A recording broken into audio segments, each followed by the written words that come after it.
too. Knows about the grind. Yeah, bubble grind. Now we have a guy that could probably get in there if you... It's game day. The Edmonton Oilers hit the road once again.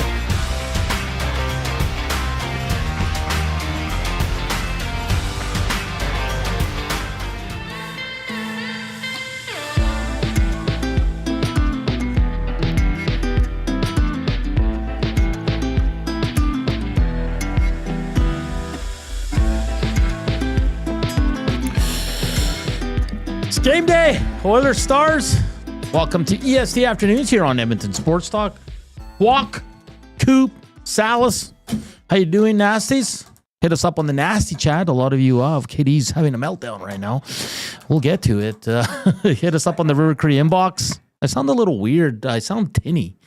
A little weird, but Maybe anyway. it's that metal plate in your head. What's that? No, What? it's good. Anyways, River Cree inbox, 780-218-9999. We're on 12 straight days of 100 thumbs up. Will it be 13? Let's go. Slam it. If you want to listen to us because you're working or doing something else, iHeart, TuneIn, Radio Apps, EdmontonSportsTalk.com, and we're live from the William Huff Studios here in the west side of the city. Gager, how are you, my friend? You excited for the game tonight, finally? Who's playing? Vancouver is playing the Islanders. Big game. That's kind of more interesting. It truly is. It is, because although there are some underlying things that I'm looking forward to watching it in bed tonight, probably because it's so late. So late. See if the Nuge can keep going, right? All accounts, Stuart Skinner's back in the pipes, I believe. He is. So see how he fares going up against most likely Jake Ottinger. Yeah. And who else is gonna carry the mail? Who can be the paper boy and deliver? Well, Kasperi's Kapanen's got bumped to the top 6. I don't know why, but he's there. Well, who else are you gonna put there? Skinner. He's hot. Now, in fairness, he played well with Janmark and Brown. That's your third line tonight. Your second line's Kapanen, Henrik Hyman, RNH with Arvidsson, Podkolzin, Jones, Ryan Perry. That's like a 2.5, and a 3 there line, right? Are you at all surprised, Hawk, that he's playing Stetcher over Emberson? Yeah. Yeah, it's kind of...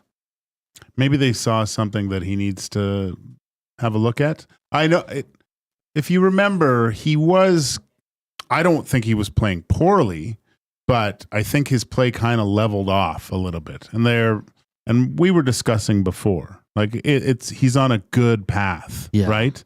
But for him to have success in the playoffs, he needs to get better. And maybe it's just a little bit of a reset. I don't know. I haven't, like I told you, I didn't mind Stetcher's game.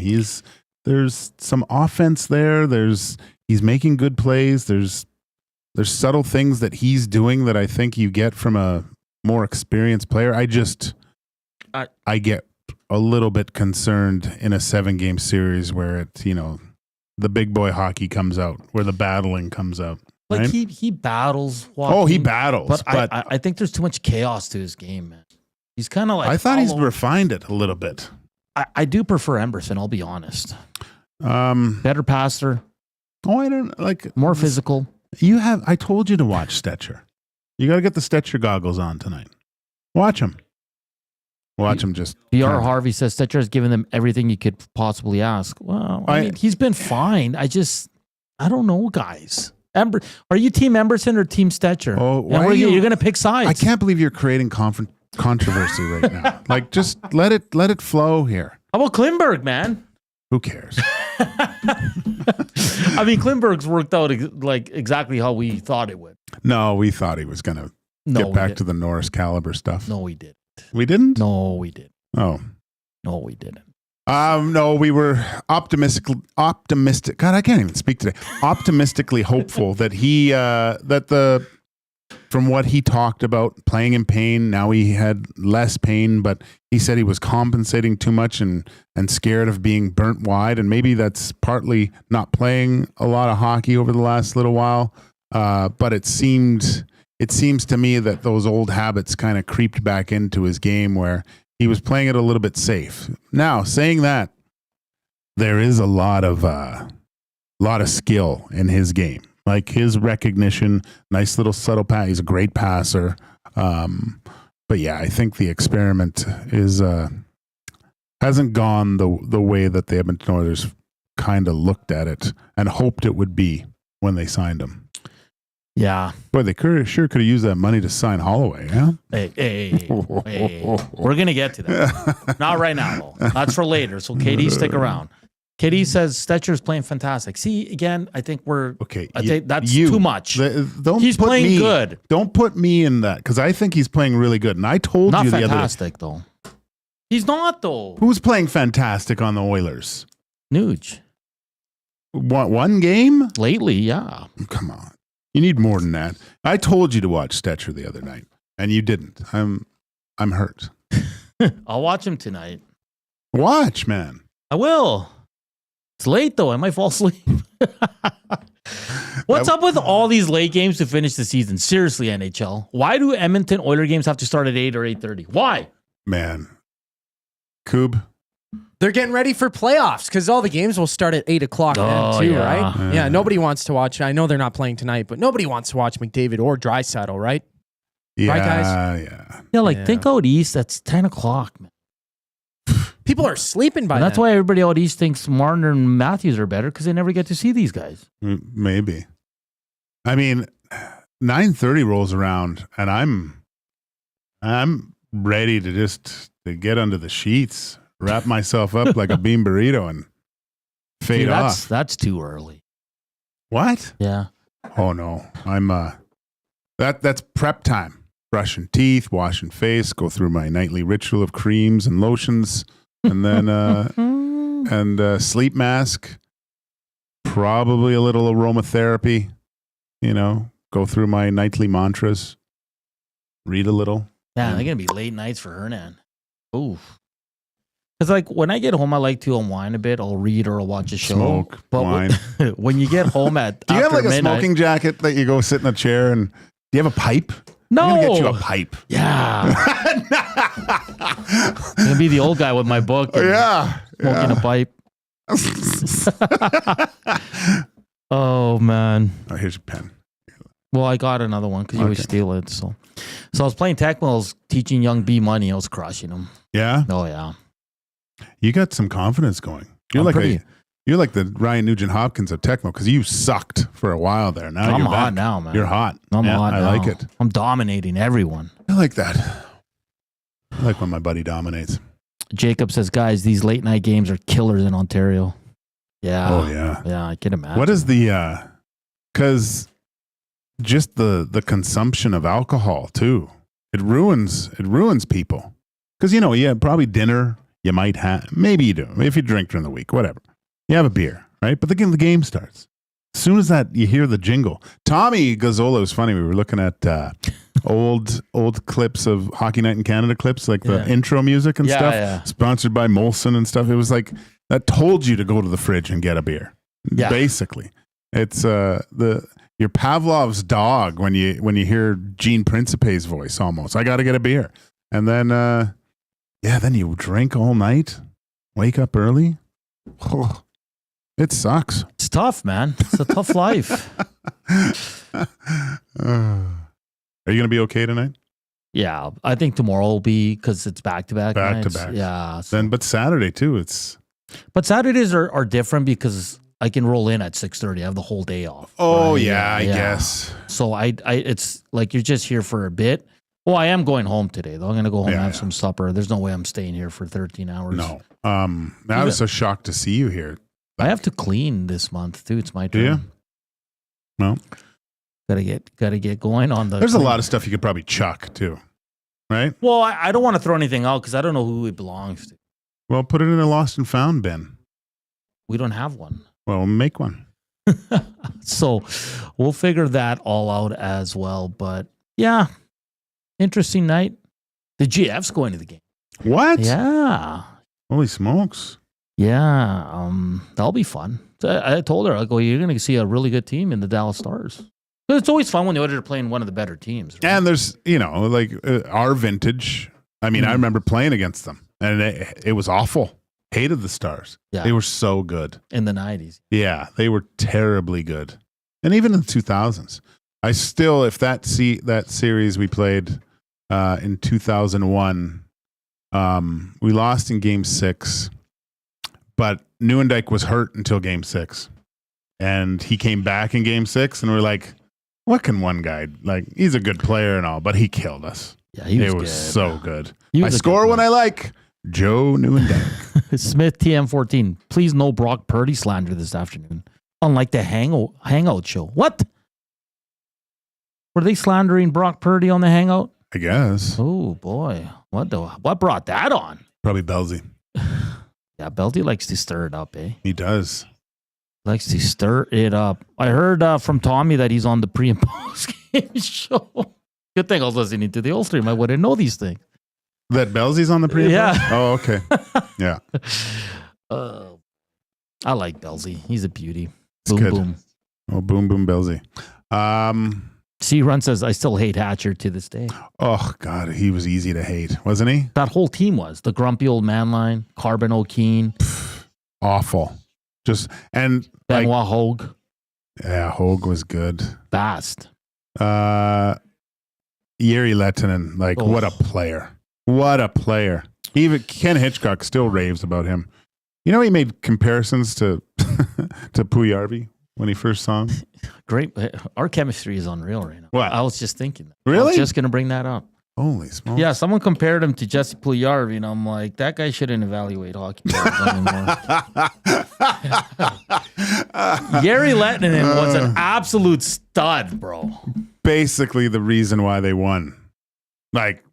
Bigger than you really think. He was just... He was as important as Modano and Zubov. Oh, yeah.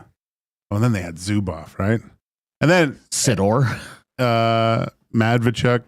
I mean, Ed Belfour was sensational, too. Yeah.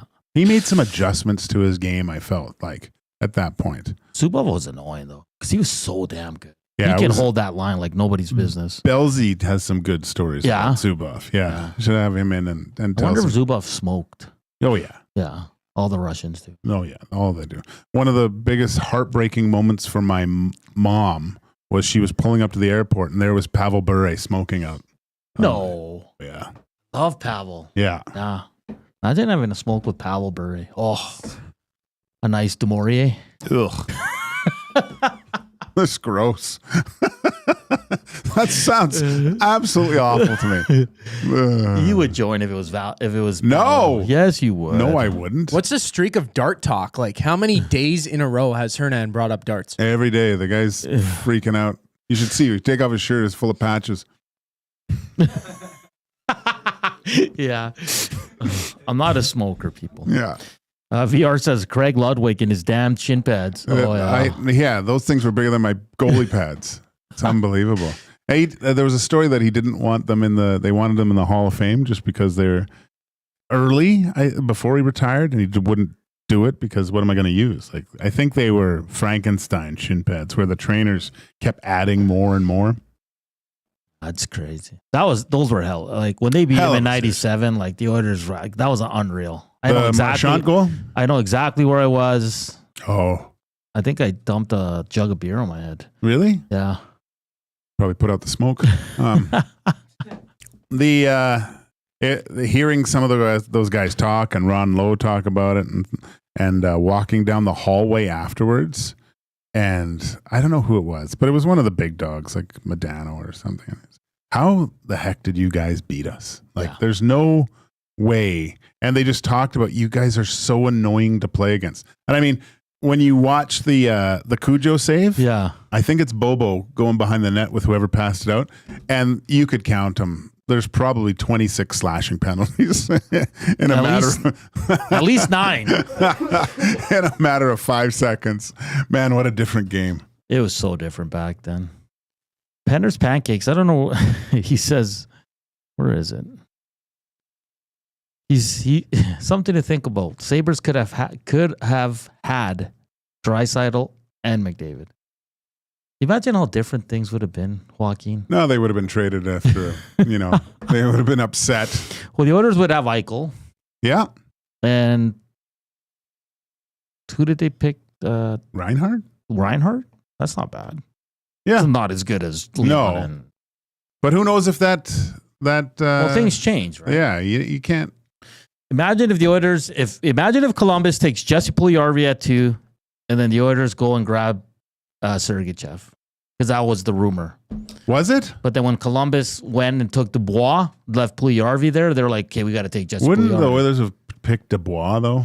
No, because Dubois wasn't slated to go in the top 5. Oh, it was Sergachev? It was Sergachev from... But then again, Sergachev comes in and he's got a mentor in Hedman. Like, you just don't... It's different. Here, It's he's so like the different. guy, and he's probably rushed. I don't think... Yeah, maybe he would have... But one of the players that has benefited most with McDavid, I would say, is Draisaitl, right? Like, realizing what he can do out there. Is Draisaitl just as good a player now if he doesn't play with McDavid? Probably. Think so? Despending the Oilers says Oilers moved up. Well, they won the lottery, so they could have been finished anywhere from second to whatever it was, right? So Eichel's probably, it's not a for sure, but man, I love to think of that it's kind of like just the big what ifs. Brady says Reinhardt and Eichel are Cup champions. They are. Exactly. Yeah. But both guys have moved on to become champs. How many guys have moved on from Buffalo and won? Well, these two. Is there a couple more, though? I know we were talking about but this. So go back to Buffalo, Hawk, and think about if they kept these guys, where would they be? Eichel, right? Yeah, I mean... With this defense? Well, they had Allmark, too. Like, they've... Did they have Allmark? Yeah, didn't they? The goalie? Yeah. Let me check. I'm sure they did. Didn't they? Let me check. Let me check for you, buddy. Allmark in Buffalo? Anyone? Yeah, you're right. Yeah. He was drafted by them. Yeah, I know. Okay. Sorry for questioning. Nobody thought he was a superstar. He was kind of just in the mud the entire time because he's on a terrible team. Like it was actually, but he was a bright spot. Reinhardt. He was like, this guy's pretty good on this crappy team. It's like any player that leaves Buffalo is just going to explode and have a great season or something like that. Like they start actually building up to the player that they were supposed to be, if not a little bit more. Eichel, I should have gone to Buffalo. Reinhardt was there. I mean, Dylan Cousins. Cousins right? is awesome right now, right? Well, the Oilers in that year, so Dubois went 3. He wasn't supposed to go in the top 5, okay? Okay. But the Oilers, Kachuk was still there. Okay. Clayton Keller was still there. Charlie McAvoy was still there. I mean, all those guys. Now, it's easy to say it now, right? Yeah. Because when the Oilers got Jesse Puljujarvi at 4, we were ecstatic because he came up with Aho and Laine, and you thought he was going to be a star. Right. So. Right. Interesting. Matthew Kachuk. Whew. Imagine him with Leon and... Wow, that's what nasty. This is a precursor to Hernan's Road, so keep thinking in this kind of what if scenarios. What if? So, Chief Andy, yeah, we would have signed Sergachev, put him on the farm team for 4 years, and sold him to St. Louis for $3 million. That's what I want to talk about. Well, maybe after the break. Sure. Or maybe we'll wait. I don't know. I'll talk to you about it. But there was one thing that I thought about today on the dog walk. So, all right, coming up next. We will tee up the Oilers and Stars. There is a game tonight. We'll hear from the Knobber. He had some interesting updates. People are not going to be happy. They're not, though. We're not going to run the full thing because it's 8 minutes, so we'll run maybe the first 4 and he kind of updates Kane, Frederick, all that fun stuff. We'll get to lineups. And keep sending in your messages to the Nasty Chat and the River Cree inbox, which is presented by the River Cree Resort and Casino, home of the Kitchen Restaurant. All you can eat surf and turf for just $59.99 every Friday from 4 to 10 p.m. We're back after the break. Here's Koob with your sports date.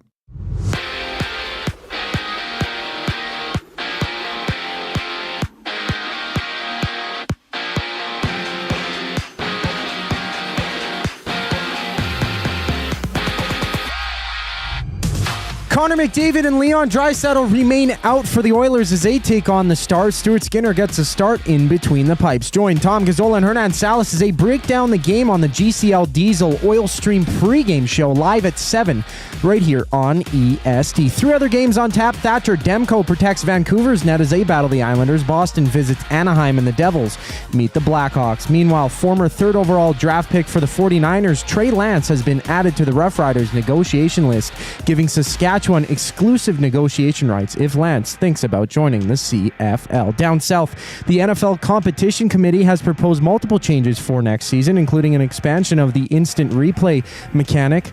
And for any rule to be added, 3/4 of the team owners need to be in favor of the change. On the court, the Raptors face the Nets. Toronto's Emmanuel Quickley and Jakob Poeltl will sit out due to rest. Elsewhere, the Lakers tip off against the Pacers. Milwaukee visits Denver, while the Celtics and Suns throw down on a 6-game NBA slate. This sports update is brought to you by the Capital Care Foundation. Financial support deeply affects residents at Capital Care, and whether it's a one-time donation or a monthly contribution, every penny counts. Find out how you can donate at capitalcarefoundation.net. We hear the voice of Oilers head coach Kris Knoblauch on the other side of the break. I'm Zachary Kubusch for your sports update.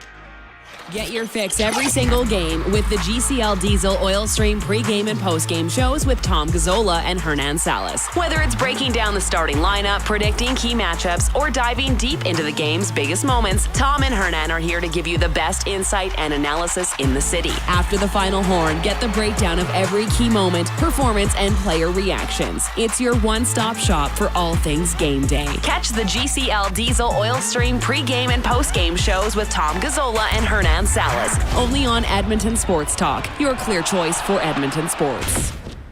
It's time for a wing throwdown at the Canadian Brewhouse. Fuego Verde versus Honey Blaze. Who's got the best flavor? Come taste the heat and get your wing fix anytime. Plus 69-cent wings all day Wednesdays. The Canadian Brewhouse. Our house is your house. Take your career to the next level with Nate's Construction Leadership and Supervision Program, a perfect tool for professionals looking to advance their role or an organization needing to develop leaders. Learn more about safety supervision, scheduling, cost control, and most importantly, how to lead a team. For more information and to register, visit nate.ca/CLSP to take your career to another level. Since 1952, William Huff has been the heartbeat of Edmonton's advertising world. From humble beginnings to a citywide powerhouse, we've been the go-to for signage from print to design and installation. Partnering with Edmonton's top sports franchises and major events, we've helped shape the city's global reputation. Our secret? Unmatched customer service, decades of experience, and a passion for excellence we call the William Huff Advantage. Visit us online at williamhuff.com. Love is in the air. I love you. And you? And you? And you! Why choose between your beloved items? Sentinel Storage, keeping your treasures safe to be loved again. Try 4 weeks free. Details at sentinelstorage.ca.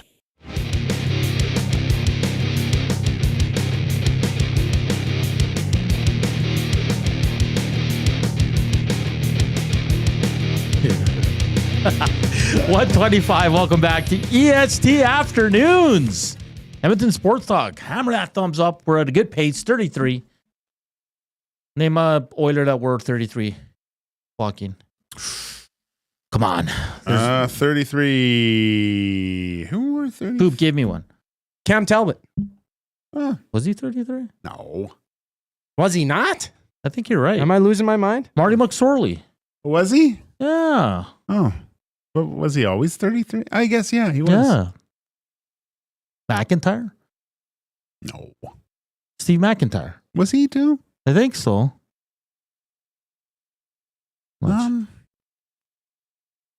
Talbot? Talbot did wear number 33. Yeah. I'm pulling up all the sweaters right now, boys. Huh. Those are some pretty famous 22 ones. players wore number 33. Jesus. Arvidsson? 34. Or no, he wore 33. I thought he wore 34 for some reason. Arvidsson wears 33? What am I thinking? Yeah. Yeah. Well, Whoopsies. oof. Tells you how good his game's been all year. Yeah, Steve McIntyre. I think Norman a Combine has a McIntyre jersey. Oh, does he? Yeah, I saw him at BP's last time we were there, and I think it was a McIntyre. What a big man. So Talbot, McSorley, McIntyre, Arvidsson. That's all I can think of right now for number Matty 2. Berlin. When he Matt suited up Berlin. in that one game. Oh, He was the the U of A emergency kid. goalie. Oh, yeah. Okay, That's a good trivia. That is a good trivia. Mhm. Name, that's probably the only 2 goalies, isn't it? Another goalie must have worn 33. Yeah, probably Pokey earlier. Reddick. I think he was No, I don't 30. Because the big dogs, obviously, BR wore 30. Cujo 31. Fear 31. Dick Tarnstrom. You were number 1 too. Gage didn't you? 1. Yeah. I think Dick Tarnstrom was 32. Shana played with his brother. I think. I think Pokey Reddick did wear 30. Maybe. 33. What Passmore wore? 33? No, he wore 29, I think. Yeah, I think you're right. Yeah, Passmore. 29. Cool. All right.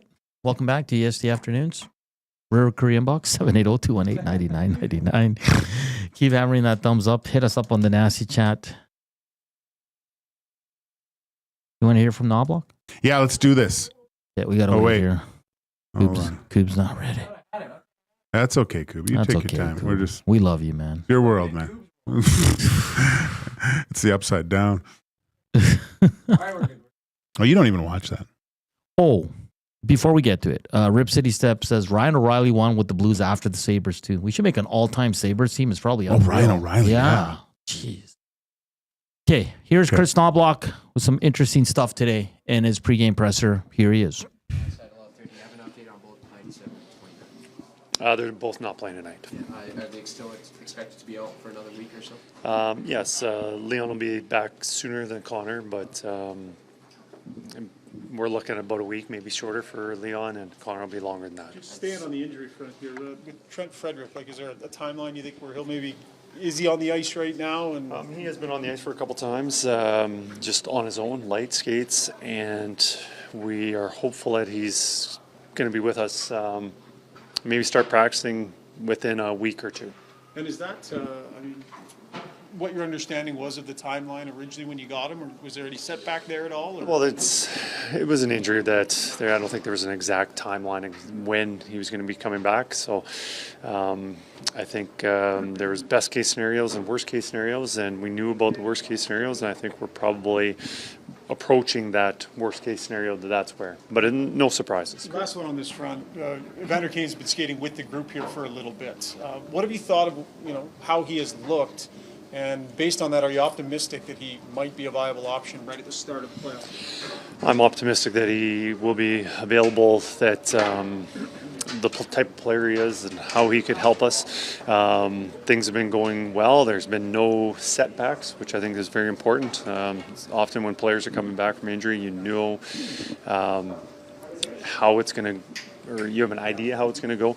I think we haven't had any setbacks with him. He's progressing nicely. Now he's incorporating, playing with the, on the ice for practices. And right now it's looking like he'll be ready at some point during playoffs. Kris, how do you approach it different, if any, when you're without your 2 best players? You're in a playoff race for home ice advantage here. Obviously, every game matters a lot. But do your expectations as a head coach change on the roster? Is that different? Our expectations change, maybe how we play a little bit, but going in every night, it's to win. It's no matter where you are and whatever team you are. NHL is very competitive, and each night you go in maybe a little bit of an underdog or whatever, but no matter if you're at the bottom standings or the top, you go in those games expecting to win. And we're missing 2 very good players, but our expectations no different, as we are expecting to win every night. And as for the strategy, the deployment gets changed a little bit with players getting a little more ice time, a little more power play time for some guys. Penalty kill hasn't changed in that personnel department, but our goal each night is to win. Captain is getting. All right, that was a bit of Kris Knoblauch meeting with the media today. Some interesting stuff for sure. Good news, Leon Draisaitl a lot closer than Connor McDavid. McDavid probably another week or 2, which is fine. But he Connor won't see him till playoffs. No, he'll be back before play. Leon could be an option Saturday, maybe? No. No. Okay. He said a week there, didn't he? Like around the week, yeah. So maybe Vegas for Leon, but what did I say? When are you going to start listening to me? He is practicing, so But that's a good sign. Connor is seriously injured. And I know you saw him in his civvies and you thought he was all fine, but I think he's fine. he's not fine. I think this is just he's hurt, but it's not anything major. This is going to require surgery in the offseason. Trent Frederick. He's hit the ice on his own. He's still a week or two away from practicing with the team, people. So that's well into April. So Chris Johnson was right. This might not be until the playoffs. Might be the last week of the season. Might be the last 2 weeks of the season. So they said they knew best case and worst case scenario. And it's the latter now, which is worst case scenario. And it's taking a lot longer than I thought they anticipated. I think Iwanek made a great point. Why did you send assets to retain salary when he's injured? Now, you didn't know. Maybe they were hoping it was going to be a lot quicker. So Well, maybe then they didn't do a good enough job. No, they didn't. That and that's on the Oilers management. They didn't do a good enough job looking at the injury and figuring it out. But I mean, no one should be upset. You'd be upset at the Oilers for going out and getting an injured player, sure. But don't be upset at the timeline because it was told to us by legit insiders that was the timeline. That was, yeah.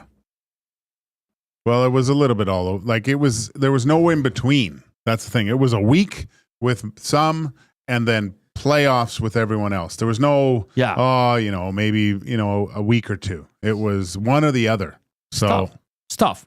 And Kane's looking good at practice. He's going to continue to practice, which is a great sign, but he can't play till playoffs.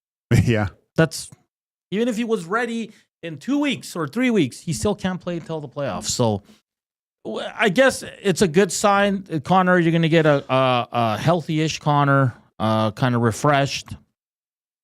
You're going to get a Trent Frederick and Evander Kane who haven't played in a while but are going to be raring to go. So you don't think Connor's really injured, hey? Well, I think he's injured. I don't think it's like something that's going to hold him out for the playoffs. I think he will be back. He'll play, but I don't think he'll be at. I think he ripped something, man. Okay. Again, I don't know. I'm just going off the way I've seen him. Fist pump news. I'm trying to be positive here. Like, man. Sure, but the Oilers are. Like I'm not a doctor like Struddy, but I really think he's hurt. All right, but Leon is close, so that's a good sign. And then this is good for the team. They've played pretty well without their two big guys for a game and a period. We said it. I like this. I like the and Coach Cade did it. He said it there. He going into games as an underdog just you need something to motivate you at this point. You're playing for home ice, but do you feel that means a lot to this team? Like they're not playing they haven't played like it. Where they could really, there's been certain points where they can put some separation between them and other teams, and they just never took advantage of it. Right? It just doesn't seem like it's a major concern with these guys. Yeah, we'll see. I think tonight's an enormous test. I think Stuart Skinner has to be solid, has to give him an opportunity. You don't want to put that team on the power play because they have an extremely powerful power play. I think they're at, let's see here. Great. Sorry. They're missing two really big pieces as well, right? Yeah, Heiskanen. And Sagan. Their power play, their penalty kill is outstanding, 85%. Their power play is only 3% lower than Edmonton's at 22.5. So I wonder what it's been like since Rantanen's been there. Like he looks a lot better in Dallas than he did in. 100%. Yeah. So it's going to be a good game. It's going to be fun. If you missed it, the lines are Podkolzin, RNH, Arvidsson, Kapanen with Henrique and Hyman, Jeff Skinner with Janmark and Brown, Jones with Ryan and Perry, Ekholm, Bouchard, Nurse, Wellman, Kulak, Stetcher. Stuart Skinner has been your confirmed starter between the pipes. I know that's going to upset some people, but we move on. And hopefully Stuart can have a solid game. This one says, what the heck is McDavid's injury? It's a... the order said lower body, Joaquin. Do you think... It's a groin abdominal tear. Gee. You're just... A ray of sunshine. Look what happened. Yeah. He was battling and he pushed, and his immediate reaction was to hunch over and grab like the lower part of his stomach. Like, Yeah. So yeah, Jake Ottinger, Stuart Skinner, both confirmed for tonight's midnight matchup. Midnight match. This one, no name, says, I'm sorry. The Frederick signing and third-party retention was horrible asset management. Stan and JJ will take heat for this in the offseason. Well, they'll take a lot of heat for a lot of things, I think, if things don't work out well for the Oilers this year. Yeah, because this potentially could bring a lot of heat, especially if Frederick doesn't re-sign and plays what? Let's say 4 or 5 games. Oh, you're having him out in the first round, are you? No, I'm just saying. Oh, my God. Who's doom and gloom now? The Bouchard contract's going to drive people crazy. Oh, my. Holloway winning MVP eventually. He's gonna...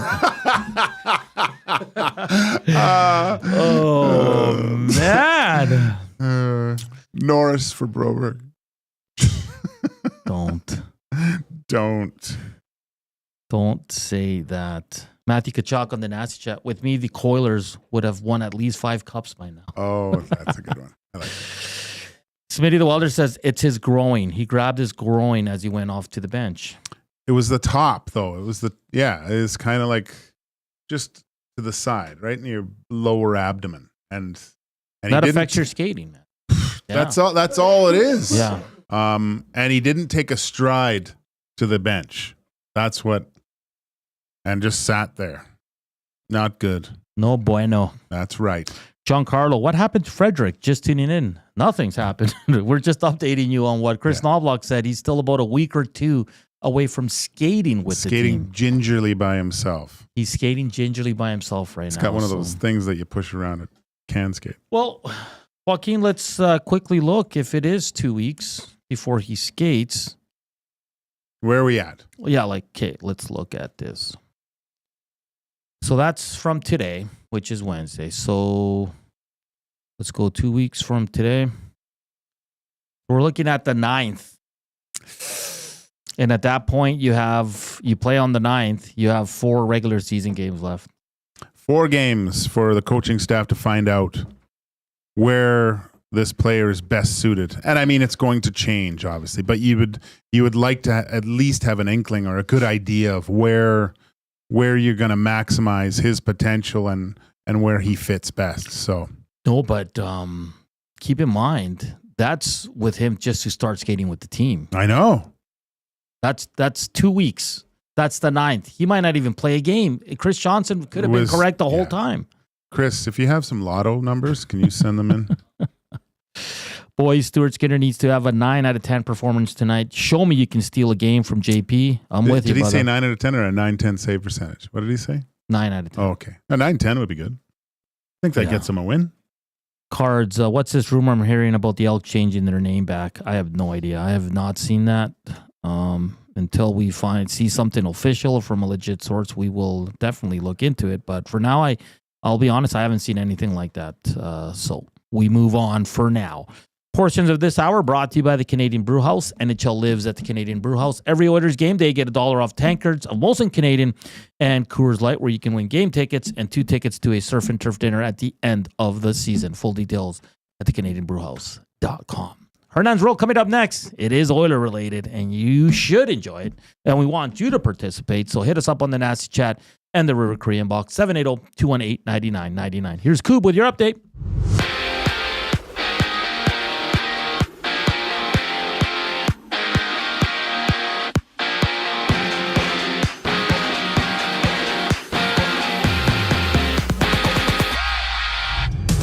Edmonton hosts Dallas as the Oilers look for a second straight win without Connor McDavid and Leon Draisaitl in the lineup. Catch the GCL Diesel Oil Stream pregame show with Tom Gazzola and Hernan Salas as they preview the action live at 7 only on EST. Just 3 other games around the league. The Blackhawks challenge the Devils, the Bruins, and Ducks face off while the Canucks call on Thatcher Demko to backstop Vancouver against the Islanders.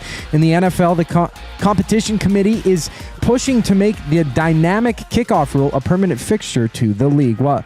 while pushing back touchbacks to the 35-yard line. 75% of team owners must agree to any rule change for it to be implemented. And staying in football, the Rough Riders have added former third overall NFL draft pick Trey Lance to their negotiation list in the case that Lance decides to explore a contract in the CFL, giving the Rough Riders sole negotiation rights to Lance. And NBA action sees Toronto playing Brooklyn, the Clippers and Knicks hitting the court while Philly battles Washington.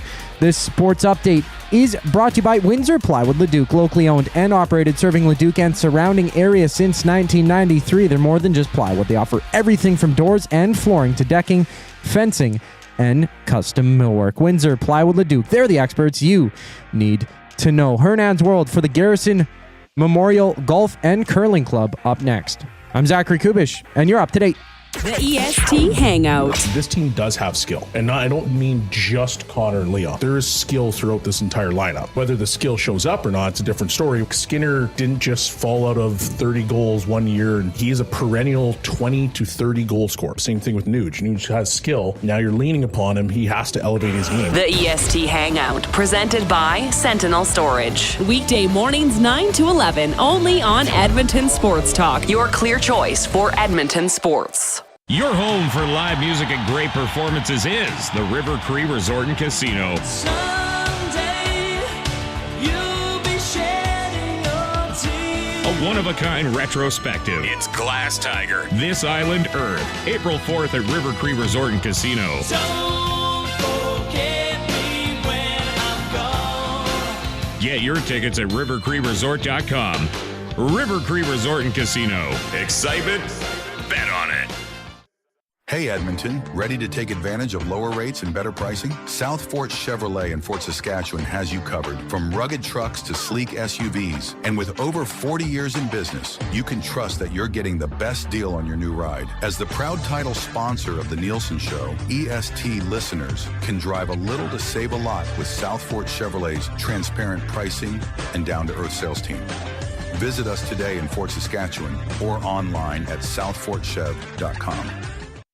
Looking for quality building materials and friendly advice? Visit us at Windsor Plywood Leduc, family owned and locally run since 1993. From interior materials for doors, flooring, baseboards, and all the finishing touches to all you need for your outdoor projects like cedar lumber for decks and fences, plus all the plywood you'd need. Our full-time on-staff carpenter can help with anything odd-sized or custom, and from domestic hardwoods to exotic selections, we've got you covered. And if we don't have it, we'll track it down for you. Windsor Plywood Leduc, we're the experts you need to know.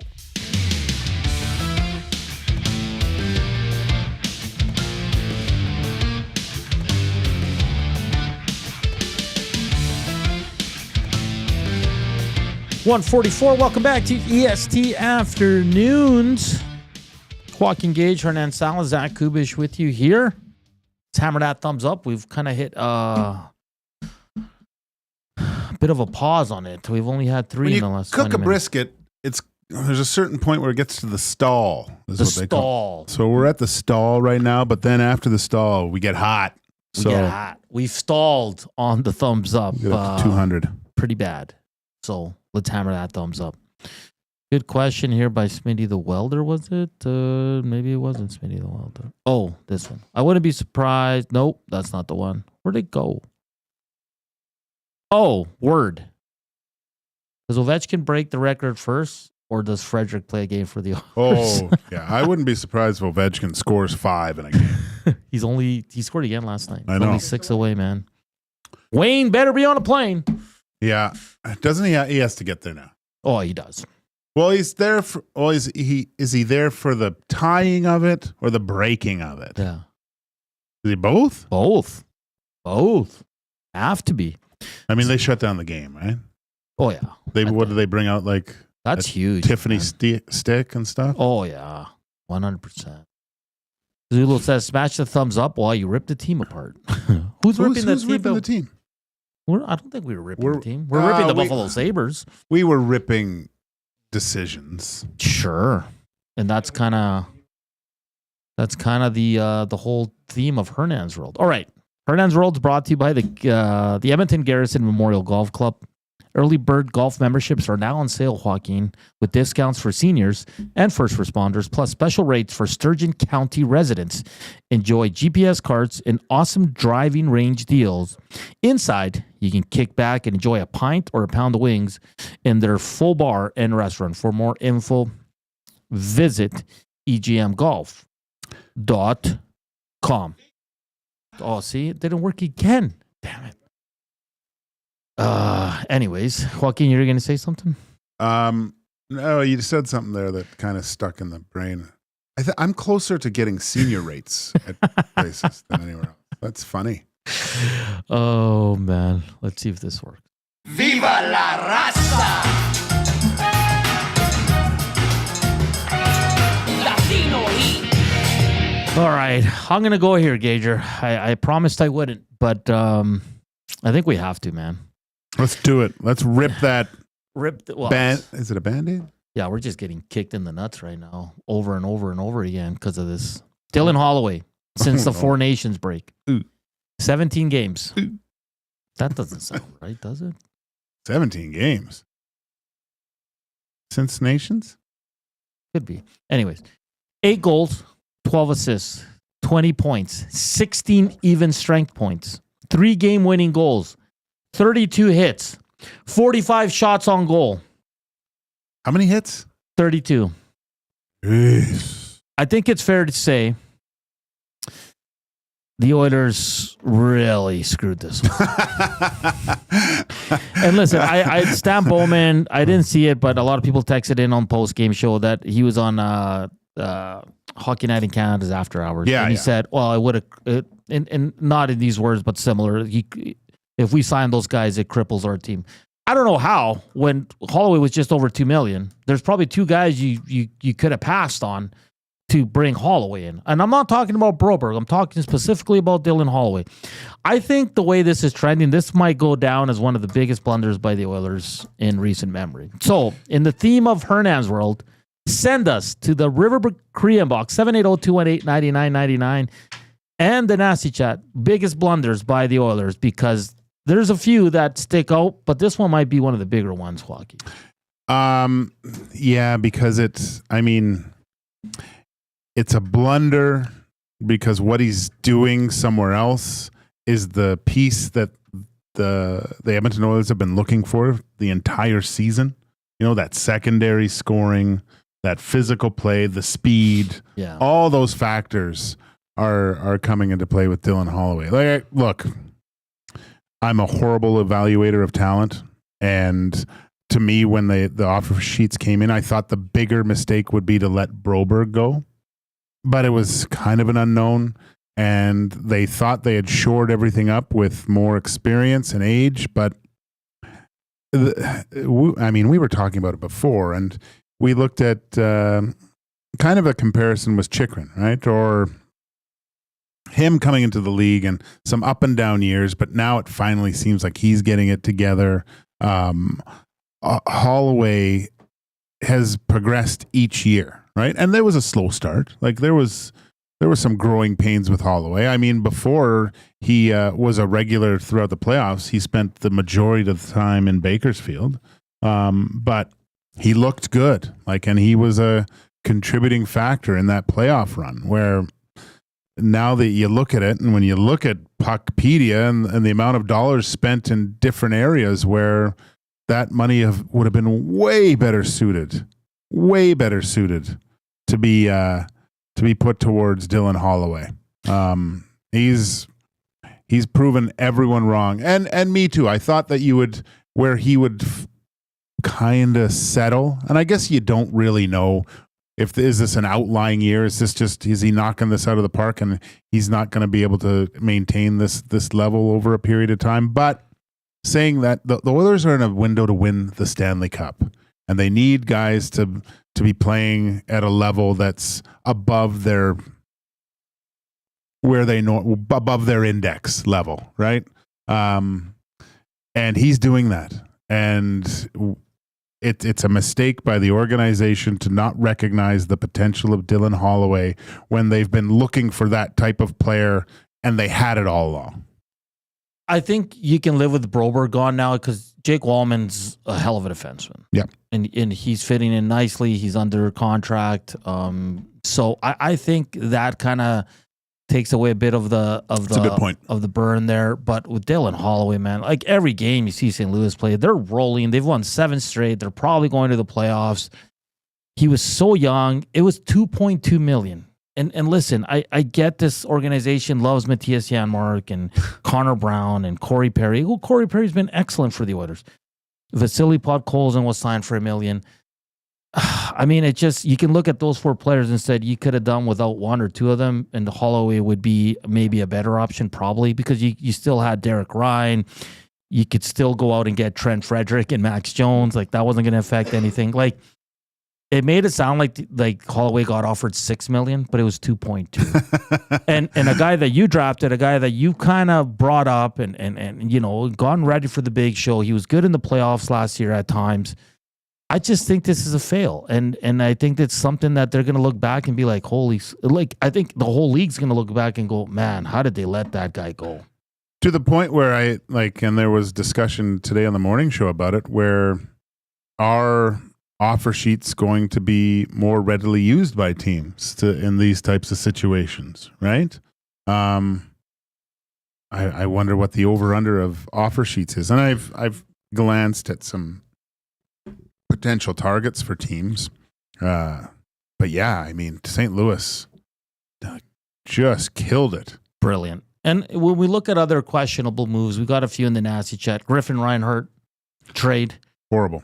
When you gave up the 16th over, you could have had such a hell of a player, because Griffin Reinhart never worked out. And that was, I remember that trade, and I was like, oof, I don't know about this one. And now Griffin Reinhart, they were all hot, and you know what? Because he was an Oil King. And yeah, you know, he was a stud Oil King. Yeah. It didn't translate into NHL success. So that's definitely one. Koob? One that sticks out to me is trading Jordan Eberle. Ryan Strome, right? And then you flip Strome for Spooner. I was going to say, just for the goal song alone was a reason to keep him. Right? I loved Ebbs. For me, Eberle was better than Strome and Spooner. And now he's a captain. But then we can go back to Strome. Strome never really got a shot here.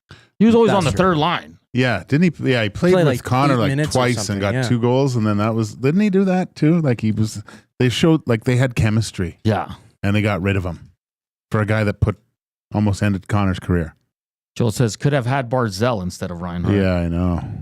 Caster 1990, trading a disgruntled Chris Pronger so quickly for Schmid and Lupul instead of waiting closer to deadline for a better return. Well, that was a summer trade. That doesn't work.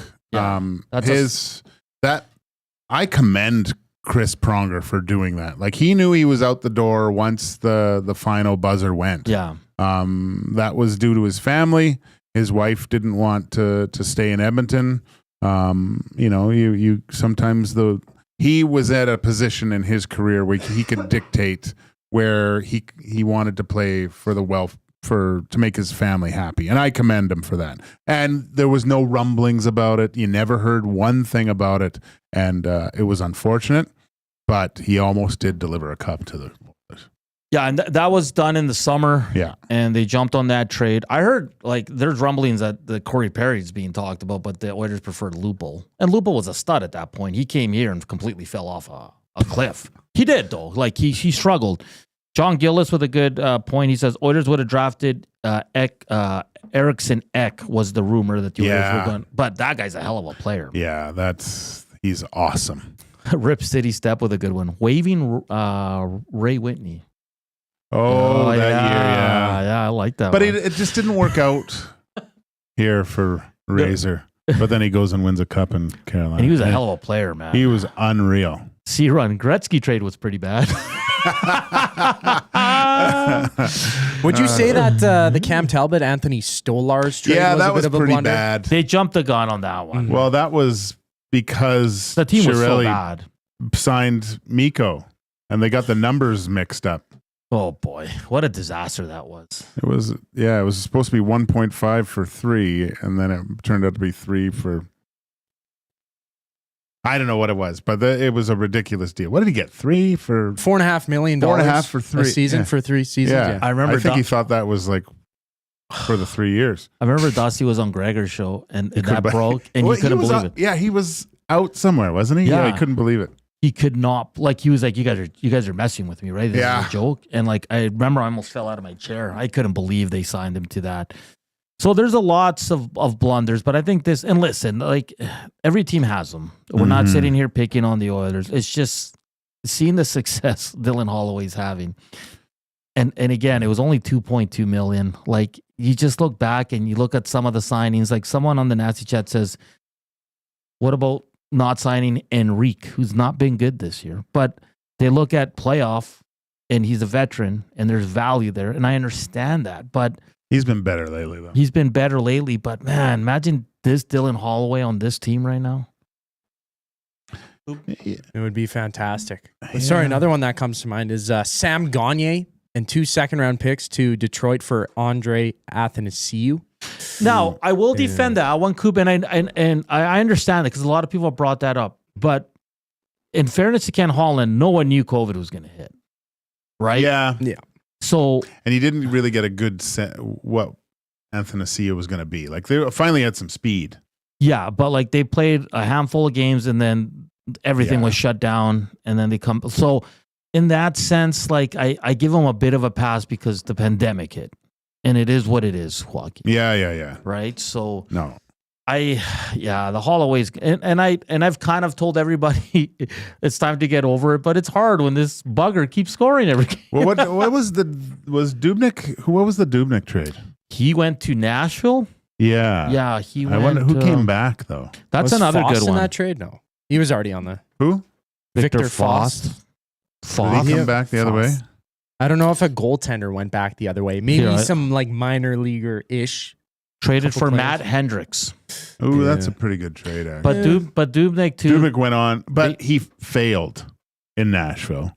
Then he went to Montreal, and he was right. Yeah, so I'll give. He played 5 years with the Oilers, and his last year was split between Oilers and Nashville. But 921 save percentage one year, with 914, 916. Like he was, and those were bad teams. Terrible teams. And he was like, I remember one game, I felt so bad for him because he stopped like the first 14 shots. And the 15 one went, and it was kind of a 7-hole game goal. And the fans went, oh, it was like, I felt so bad. And then he was gone soon after that. But I mean, look at what happened. He was considered as a Vezina finalist for a number of years afterwards. Yeah, he was great. VR probably with the text of the day. We have nothing to give away, but a good GM plans for a global pandemic. Save him for the morning. That's so good. Craig Watson says, drafting Yakupov. I will defend this too. He was the consensus number one, okay? Yeah. But I don't think the Oilers are any better off with Ryan Murray, who they were rumored to be taking. I really don't. He was always injured. He wasn't a top pairing defenseman. That wasn't a great draft class. No, overall. it wasn't. That's a good point, Koob. That wasn't. I don't like who's the best player in that draft. Who was the psycho Russian that wanted to kill his cab driver? That got Galchenyuk. He was injured. Was he not? He was injured, yes. So he would have gone actually higher, I think. But he was injured throughout the whole year? He didn't play. He went third. I mean, Morgan Riley was the 5th pick. That's a pretty good pick. Philip Forsberg, 11th. I thought the Oilers wanted Riley, not. Yeah, I don't know, man. That's that draft wasn't very good though. You look at the top 5. That's Nail Yakupov, Ryan Murray, Alex Galchenyuk, Griffin Reinhart, and then Morgan Riley. I mean, Riley's the best. He's the and best. Vasilevsky went 19th. Jesus. but that's what I mean. But at that time, everyone, like Vasilevsky, you're not taking him as a top 5 pick. No, you now don't. you are. No, you don't. Like, I mean, he went to Tampa and played behind Ben Bishop for a number of years too, right? Yeah. Until he kind of they knew, well, we can move on from this gargantuan goalie to get another gargantuan goalie. Yeah, so let's keep the conversation going. I do want to get to this text. It's from Lucky Charlie. He says, you guys stalled because you're too negative. How have we been negative today? We're giving you facts that Trent Frederick's going to be out for another 1 to 2 weeks before he even practices with the team. That's not being negative. That's just giving you facts, and a lot of fans are disappointed in that because you traded for a hurt player. What else negative? Yeah, okay, now the Holloway stuff, sure, but it's part of the show, and you got to talk about it. Sorry, Lucky Charlie. Everyone's acting like a goaltender, and they're getting interfered with out there. Please toughen up. Lucky Charlie, please don't go anywhere. Yeah. We appreciate you listening. We'll try to keep it more positive. Cowboy up, Lucky Charlie. Jesus. We'll continue with your messages on the River Cree inbox and the Nasty Chat. Hour 2, more Oilers. Liam Lawson, sounds like he's out. I want to get to this Alphonso Davies stuff as well. And whatever you guys want to chat about, hit us up on the Nasty Chat and the River Cree inbox 780-218-9999. Hour 2 of EST Afternoons up next. We're back after the break.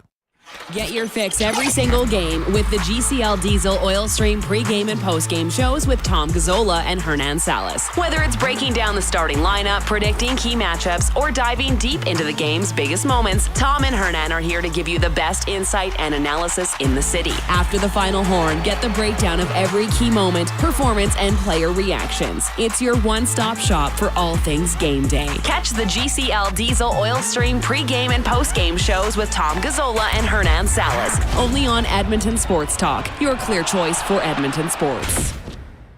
You've heard the name, but what does it mean? For over 66 years, William Huff Advertising has supplied signage from screen printing to digital to LED with design, production, and install in-house. It's a one-stop shop for all your signage needs. Edmonton owned and operated, William Huff has been trusted by the biggest companies and teams in the City of Champions and many others across the country to do the job. If you're looking for a way to get the word out about your company or event, they are the answer. Go to www.williamhuff.com. Their results speak for themselves.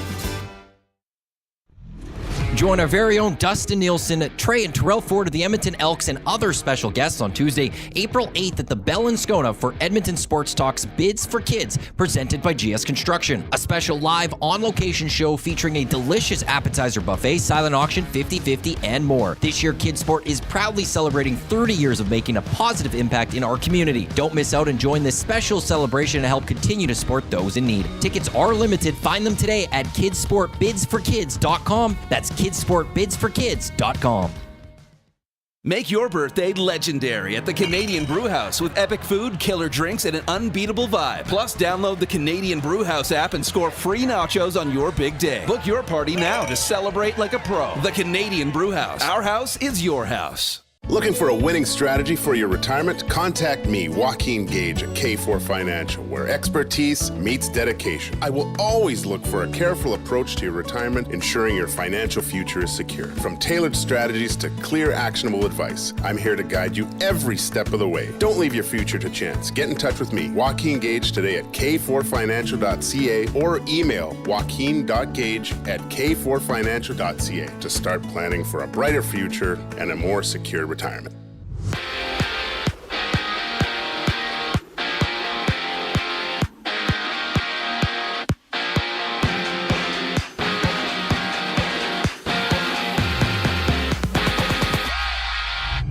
It's Oilers Stars tonight. No Connor McDavid or Leon Draisaitl for the second straight game. Join Tom Gazzola and Hernan Salas as they tee up the action on the GCL Diesel Oil Stream pregame show live at 7 right here on EST. On Long Island, Thatcher Demko is the confirmed starter for the Canucks as they meet the Islanders. Two other games around the NHL has Chicago hosting New Jersey while the Ducks play the Bruins. Elsewhere, the NFL Competition Committee looks to permanently implement the dynamic kickoff rule while moving the touchbacks to the 35-yard line. The committee also brought up a possible enhancement of the league's instant replay mechanic. And former 49er Trey Lance has been added to the Rough Riders negotiation list, meaning that if the former third overall pick considers to join the CFL, Saskatchewan will have his sole negotiation rights.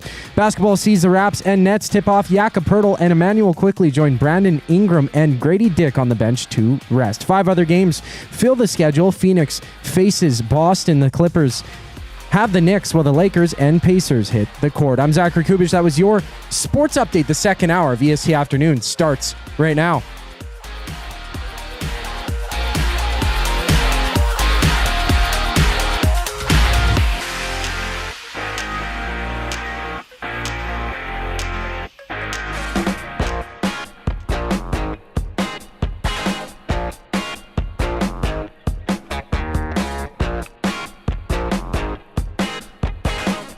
3:06, hour 2 EST afternoons here on Edmonton Sports Talk, your clear choice for Edmonton Sports. Joaquin Gage, Hernan Salas, Koob. I almost forgot what I had to say there. We're live from the William Huff Studios. Is that what you're laughing to yourself about? Yeah. Oh, that's funny. I'm a weirdo. Word says I blame Jack Campbell. Oh, that was a bad signing. At the time, I didn't like it at the time either. You didn't? No. Why not? I thought it would be an upgrade on what they had. I never thought he'd be the this legitimate number one guy. I didn't see it going as bad as it did, though. Well, they wanted Markstrom too, right? It was between Markstrom and Campbell, and then, of course, Calgary got him. But both Markstrom and Campbell kind of played quite poorly. Like the goaltenders that were signed, really, the big-name goalies that went to different teams didn't really produce up to snuff in how they performed seasons prior, right? True that. Yeah. Yeah, it's interesting. There's so many things we can pick at here. Joaquin, quickly, F1. It sounds like Liam Lawson's out. I don't think anyone anticipated a move coming this quick. Yeah, we did. We called it. No, because even Tim said no. I know. I didn't think. I thought that. Well, it makes sense. It made sense, but it also makes sense why they're doing it now. 2 weeks before Suzuka gives Yuki a chance to get into the simulator, start getting used to this 2x4 to drive. And look, it was probably a very difficult decision, but they realized, look, they can't go one more race without the potential of this car getting points, right? Like this is, by all accounts, this car has a lot of work to do for it to be competitive. And I'm interested to seeing Yuki in that car. I do. I got him on my fantasy team, so I don't have to pick him up because he's probably going to bump up now that he's with Red Bull. So now with the fantasy, you make sure you go in and I don't know what's going to happen with the pricing. It might work out in your favor. Yeah, or you might have to adjust. I'm not sure. That's a good point. But we'll wait and see on that. So once it's official, we'll get our guy Harani on. I have reached out to other F1, and no one responds. No one wants to join Edmonton. So Tim Harani. And hey, listen, we have the only reason we're trying to get so we can give Tim Harani a break. Yeah. But he's awesome. I mean, he's probably going to get sick of me. I'm fine with just having Tim. But we want to give him a break too, right? Hernan's a little promiscuous with his F1 guess. I am. Alphonso Davies, torn ACL. His agent goes and sends out a release saying that they forced him to play, blah, blah, blah. Listen, I'll say this. At that level, who Alphonso Davies is, no one's forcing him to play in a third-place game, okay? Alphonso Davies wanted to play because he always wants to be the hero for Canada, which is fair. Tries to deke out every player, wants to take all the free kicks, all the set pieces. Like, for his agent to come out, like, Alphonso Davies should be like, buddy, come on, man. I can't see Jesse Marsh forcing Alphonso Davies to play in a third-place game. He wanted to because he's the captain and he wants to lead his team. That's why he did it. Watch him play lately for Team Canada. He wants to do it all. He's not Messi. He's not Ronaldo. Sorry, he's not.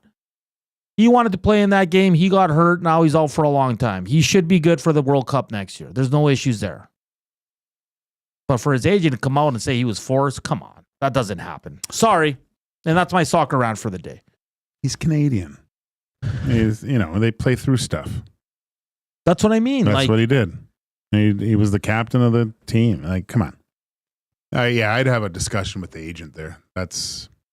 Or maybe he's protecting him in some fashion, going back to Bayern. What? No, because Byron's probably pissed. Yeah. But unfortunately, when there's a FIFA week, which means international play, because there's World Cup qualifying, when they ask for the player, they have to send them. Oh, okay. Yeah. There's certain rules. criteria where you don't have to send the player. And most of the time, the players want to go if they're called by their national team. Oh, yeah. So, like, it's one of those things where I did not like that look. And Alphonso Davies should come out and say something. Because right now, it sounds like his agent is saying they forced him to play. That's your coach, man. Those are your teammates. Come out and say that wasn't the case. Like, I played because I wanted to play. Exactly. 4 games on tap in the NHL. Islanders host the Canucks. Ducks and Bruins. Oilers, of course, hosting the Dallas Stars. And the Devils in Chicago. So 2 important games. Obviously, Edmonton looking to keep pace with Golden Knights, looking to keep LA behind them or just toe-to-toe with them. And the Canucks need to win here because St. Louis is hot. Yeah. Right? So are the Flames, man. What a team, man. They're fun to watch. Like yesterday, they come back, and then they give up the game, the tying goal late. And then they win, and like Kadri's grabbing that team and saying, follow me, boys. Yeah. Come along for the ride. Huberdeau too, man. Like, that was Dustin Wolf with a unreal save. Made it look really routine right before they go back the other way. Just a great sequence to see the reaction on the bench too. Like the coaches, they're all in. Yeah. They're all in right now. This is great. They are in tough though, Joaquin. So right now, St. Louis is at 83 points. Calgary's at 79, but they have 3 games in hand. Vancouver's at 78 with 2 games in hand. And then Ottawa's fading a little bit here, 75 points. But St. Louis is 2 points away from Minnesota. That's what. Oh shoot! Who was on the morning show talking about? Like everyone's talking about, St. Louis is going to fall off here. No, you'd probably look more to Minnesota because of all the injuries, and they're just limping into the playoffs here. So there's probably a better chance of Vancouver and Calgary putting the pressure on Minnesota than actually St. Louis. It's crazy, man. And listen, to be fair, Minnesota's dealing with a ton of injuries, man. They have had no luck in the second half of the season. So the Oilers are now 7 points back of the Golden Knights with 1 game in hand, and they're 2 points back of the LA Kings with equal amount of games. Yeah, I think the playoffs start. Edmonton's on the road in LA. That concerns me, man. It should. They've only lost 3 games at home all year. I just think they're due, man. I do. Yeah, I guess we are kind of negative today, huh? Hernan has him going out. Well, I have Connor not coming back.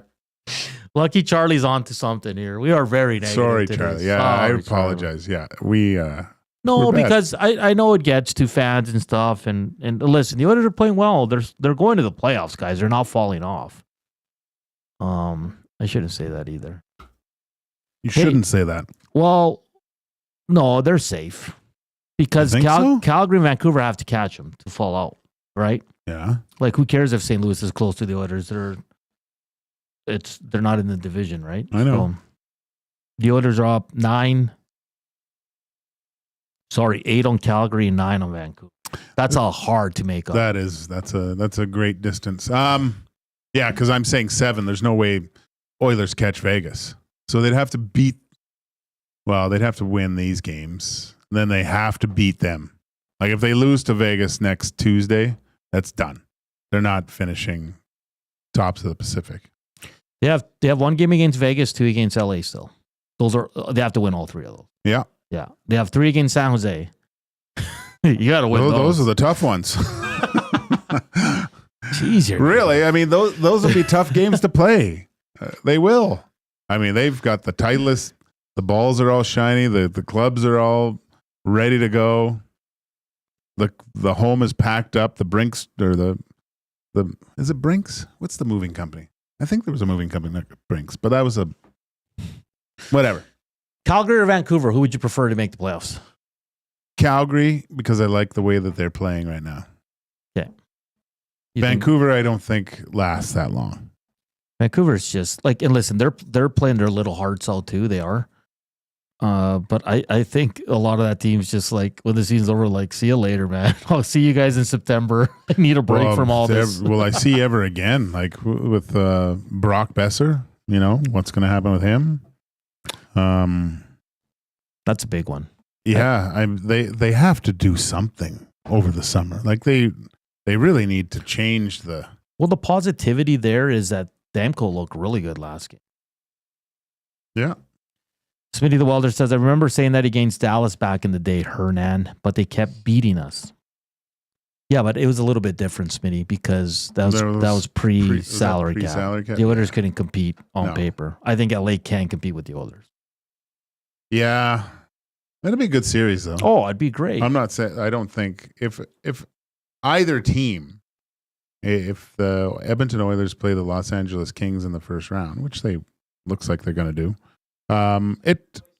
it doesn't get decided until game 6 or 7. Yeah. I think. They're just too good at teams. There's too much talent. The one real what if LA catches Vegas, the Oilers play Vegas? Oof. I mean, wouldn't you prefer that? Yeah, I would. I would prefer it just from a fan standpoint, just to see Vegas and Edmonton play again. Another question for you. First round, would you prefer Vegas or LA? Let us know. That's a good one. Can we get a pool or Koob? Koob Who would you want, LA or Vegas? And can you put up a poll on YouTube? LA or Vegas? See, 4 times in a row, I always like it's got to be hard to try and kill a team 4 times in a row. And they're probably the best Kings team that the Oilers would see. Like their goaltending's on fire, their depth is there. Fogel's probably going to be fired up. Like a lot of that team is going to be fired up. Yeah. I don't think they're going to duck their tail in between their legs and say, well, we've lost 3 times in a row. No, they're going to want to win more than ever, knowing that this is an Edmonton team that has knocked them out a while, and especially with the injuries and issues that have came out with the Oilers team as of recent, they're going to know that they're going to push the pedal to the metal and try and just get on the team early if that is the first round matchup. Vegas is also a hard one, but I'd say that the Oilers have a better chance against Vegas. Vegas or LA first round matchup for the Oil. Joaquin, I'd prefer Vegas. Yeah, I'm just trying to look up why I would pick Vegas. I just look at the lineups, right? With LA, do you think the LA Kings match up better against the Oilers now than they're both very difficult teams to beat, I think, but when I look at the Kings, just down the middle, right? So you got Kopitar, Byfield, and Danault. That's pretty good. But the Oilers are pretty good too. They got McDavid, Dry, and Nuge, I think. But Nuge probably plays in the top 6 at that point, I'm assuming. And then it creates very difficult, like Kopitar against McDavid, do you think? Or is Byfield I think Kopitar goes up against McDavid, right? And then Danault against Draisaitl, possibly. And then you like Fiala, Byfield, and Laferriere. Like that's like that third line. Like it's a second line, kind of. Danault's fallen off a little bit.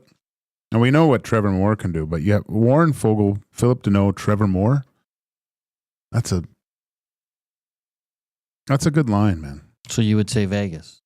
Yeah, I think I would, man. I think I actually would. It's weird for me to say that, but when I look at Vegas, because the Oilers haven't beat them, so that's why I'm saying maybe the Oilers are due to beat Vegas. I mean, down the middle, Carlson, who's been good, Nicholas Roy, Jack Eichel, Saad, Stone, Barbashev. I think I would rather. It's weird. Pick your poison, I guess, but I think. It's just that the D of Vegas is just absolutely ridiculous. Kemper's playing great. Aiden Hill can win you a series. It's a good question. I want the driving cat says LA in 6. Ooh, we know which way Uke's gonna lean, right? He loves those Kings. Who? Uke. Oh, Yukon Jack? Yeah. Oh yeah, he's a big Kings fan. Mm-hmm. Big Kings fan. Man, I think either way is tough for Edmonton. Oh, and it just gets tougher and tougher, right? Like, I almost prefer Vegas because the 4 in a row scares me, meeting the same team. That doesn't scare me at all. What happens in the past, like, there's a little bit to it that can drive you. especially the people that have been involved for 4 years, but that can also be a disadvantage too, right? So Oilers will have a little bit more confidence. Kings that have been part of losing 4 times, they'll have a little bit of something to prove. It'll be good. It'll be a really good series. But I don't like the fact that the Kings are so good. And didn't the Oilers beat the Kings at home this year? They're one of the teams that did beat them, actually. Did they not? Let me look. I thought they beat them earlier. I don't think they did. I think. Or did it go to a shootout and they lost? Let me take a look here, Joaquin. Maybe it was last year, I'm thinking. Because they've only played LA once in LA. I think it was in December, if I'm not mistaken. Here, I'm looking it up. So the Oilers beat them at home 1-0 in January. Okay, and then let's see if they've played them they lost 4-3 in overtime in December. Yeah, okay. Yeah. So it was close, but just a team that has that much confidence at home, right? Hernan, the Kings don't have Todd Marchand and Kubusch. What? What is? I mean, look, and the other thing that's concerning about the Kings, and whatever, but I think they're, like Koob said, their goaltending is a lot stronger than it has been. I think it's even everywhere. Because anytime you have McDavid and Draisaitl, you're going to win the forward battle. You are. They're the 2 best players in the world, right? Right? Nothing against Kopitar. Oh, I look at all 4 lines. Of course, but I think McDavid and Draisaitl will always trump anyone the other team throws at you. Outside of when McKinnon and Rantanen were together. Yeah. Yeah, I understand what you're saying. Okay. But I look at the depth, right? Sure. Are the Kings a deeper team than the Edmonton Oilers?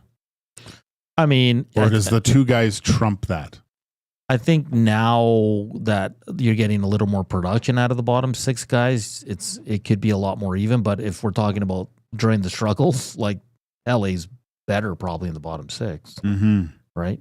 Now, the big question here is if Frederick and Kane are going to be ready, because that changes the whole dynamic of the series. Because those guys could be game changers with their physicality, right? Do you think Evander Kane makes a difference if he comes back? I do. He's just that guy, man. He gets it. Very confident individual. Yeah, like Derek Ryan is. All right, we got to get to a break here. We're running a little tardy here, but the afternoon inbox is presented by the River Cree Resort and Casino, home of the Kitchen Restaurant. All you can eat prime rib buffet for just $49.99 every Sunday from 4 to 10 p.m. Let's keep the conversation going. We're 27 away from 100 thumbs up. Let's go. It'll be 13 straight days with 100 plus. So if you haven't done so, please slam that thumbs up. More on the way here on EST Afternoons. Here's our guy Koob with your update.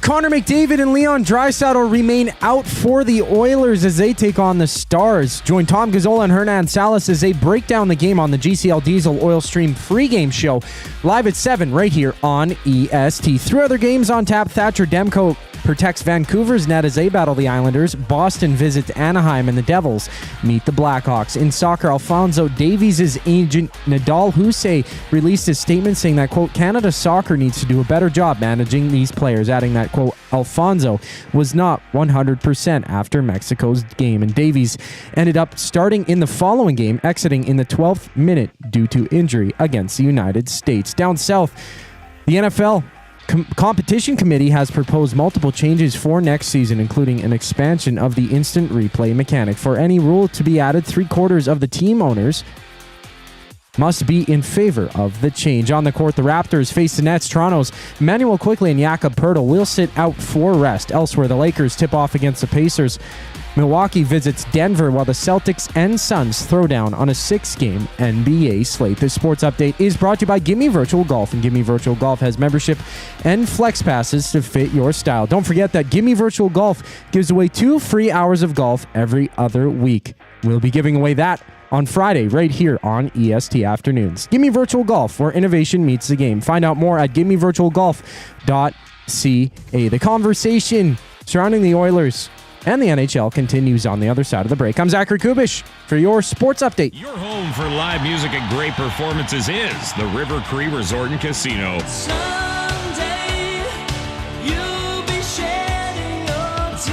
A one-of-a-kind retrospective. It's Glass Tiger, This Island Earth, April 4th at River Cree Resort and Casino. Don't forget me when I'm gone. Get your tickets at rivercreeresort.com. River Cree Resort and Casino. Excitement? Bet on it. Love is in the air. I love you. And you? And you? And you! Why choose between your beloved items? Sentinel Storage, keeping your treasures safe to be loved again. Try 4 weeks free. Details at sentinelstorage.ca. Hey Edmonton, ready to take advantage of lower rates and better pricing? South Fort Chevrolet in Fort Saskatchewan has you covered. From rugged trucks to sleek SUVs. And with over 40 years in business, you can trust that you're getting the best deal on your new ride. As the proud title sponsor of the Nielsen Show, EST listeners can drive a little to save a lot with South Fort Chevrolet's transparent pricing and down-to-earth sales team. Visit us today in Fort Saskatchewan or online at southfortchev.com. Missing the course? The Canadian Ice House is here to keep your skills sharp. Trackman golf simulators are open. Real golf action right in downtown Edmonton. Don't let the off-season slow you down. Visit us in-store or check out thecanadianicehouse.com for all the details. Got some gently used furniture or home goods that need a new home? Find Edmonton is here to help. Every month we furnish over 100 homes to those transitioning out of homelessness, and we need your gently used furniture and home goods. Drop off at 5120 122nd Street or call for free local pickup. Just visit findedmonton.com to learn how your donations can help create a home for someone in need. Plus shop our thrift store, in-store or online, with proceeds benefit those moving out of homelessness through housing supports. Visit us at findedmonton.com. Find Edmonton, supporting our community one home at a time.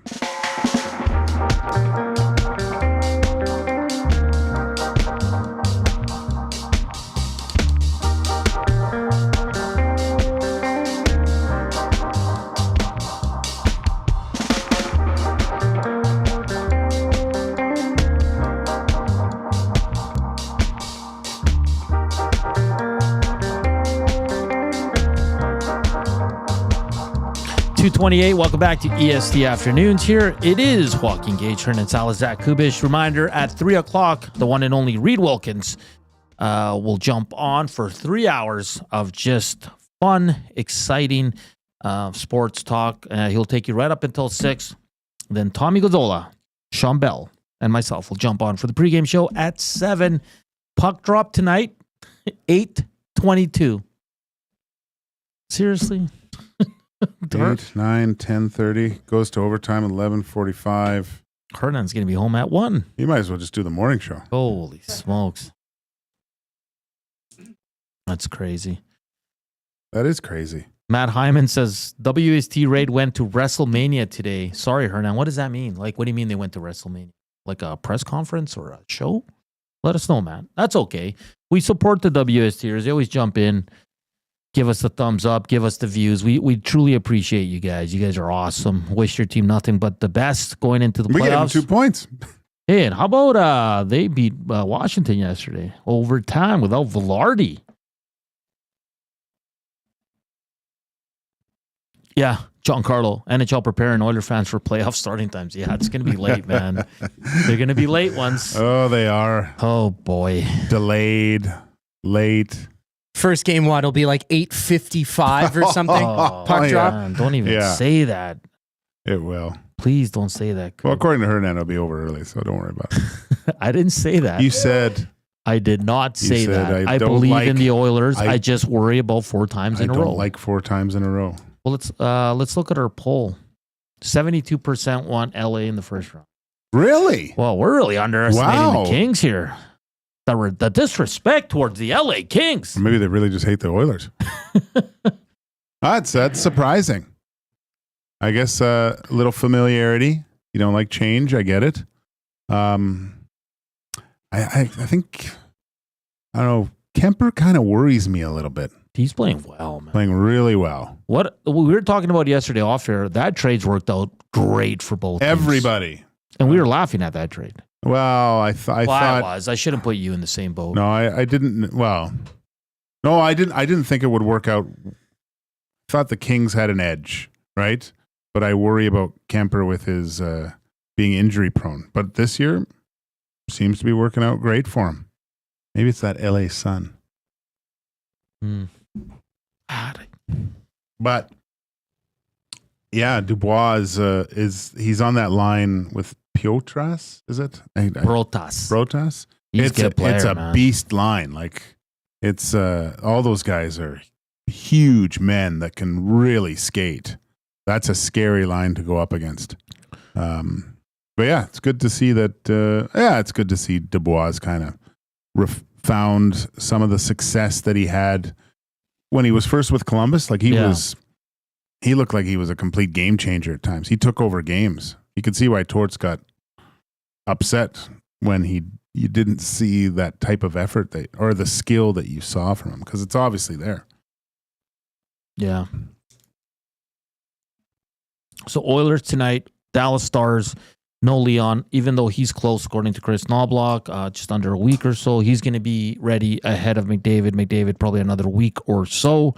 Frederick, at least a week or two before he starts skating with the club. That takes us to April 9th. And at that point, there will be only 4 games left. That's all from the head coach. And Kane looking good. He's out there, but he can't play till the playoffs. So we'll just keep watching him practice. Stuart Skinner gets a start in net. No lineup changes for the Oilers from their last game. Only flip is Perry for Kapanen. Kapanen jumps into the top 6. Puck drop 8-22. So some people might not even be able to watch the game. So what do you want to see from the Oilers tonight? Like going up against a team that I always feel at this time of year, especially when you're facing someone, that there is a possibility. I mean, they played last year in the playoffs, right? There is a possibility of seeing this team further down the line. There's always a chance to kind of, and I don't mean go and maim somebody, but to send a message. Do you feel like the Edmonton Oilers could play maybe a more physical brand of hockey against this without having Connor and Leon in the lineup? Yeah, they're going to the dirty areas, right? They're doing all the little things, the details that sometimes you miss when this team goes nuclear. So, I mean, listen, they're in tough tonight. There's no question about that. They'd be in tough with their 2 big stars, but they can go toe-to-toe with Dallas Stars with Leon and McDavid. There's no question about that. Now, let's see what these lines can do. We see how the defense holds up. Stuart Skinner's going to have to be sharp. It's going to have to be excellent tonight to win this game. But listen, Joaquin, like I said, it's been 4 periods this team's played without the 2 big guys, and they've looked pretty damn good. Now, there's been a few hiccups here and there, sure, but they've competed well. And you know what's the most positive part of that is they've created a lot of good looks offensively. Yeah. Yeah, they have, and they're going to need to continue to do that.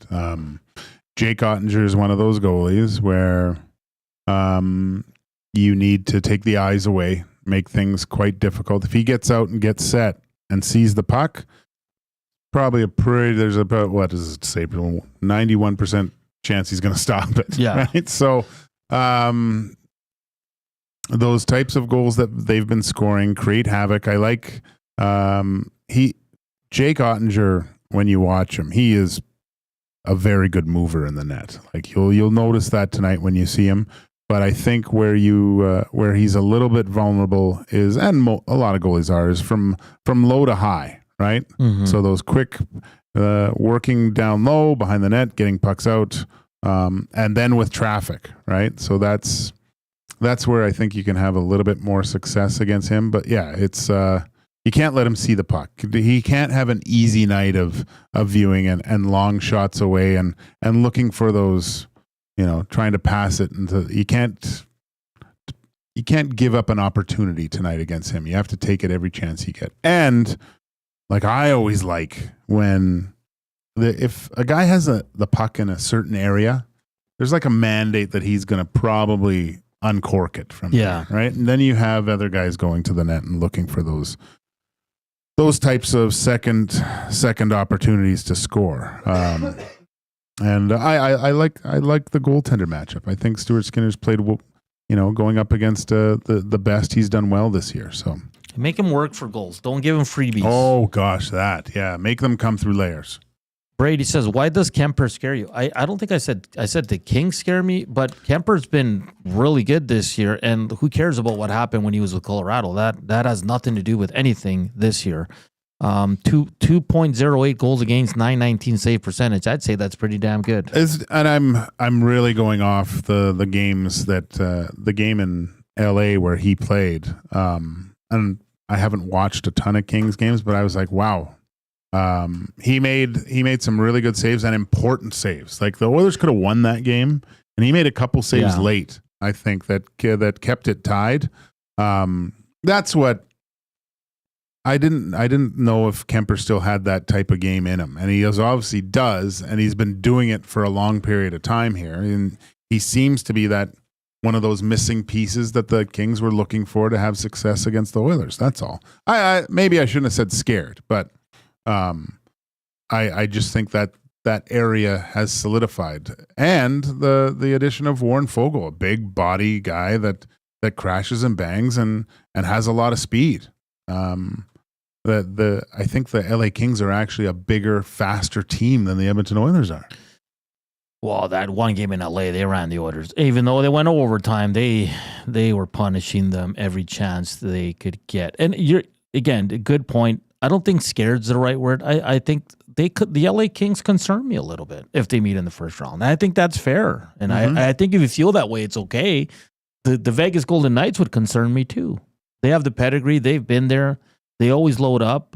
They get good goaltending. The D-core is one of the best in the league. So trust me, like I'm just saying, like it's not a. Last year was different because the Oilers, you knew they were going to roll LA. You just had a feeling the way they were playing.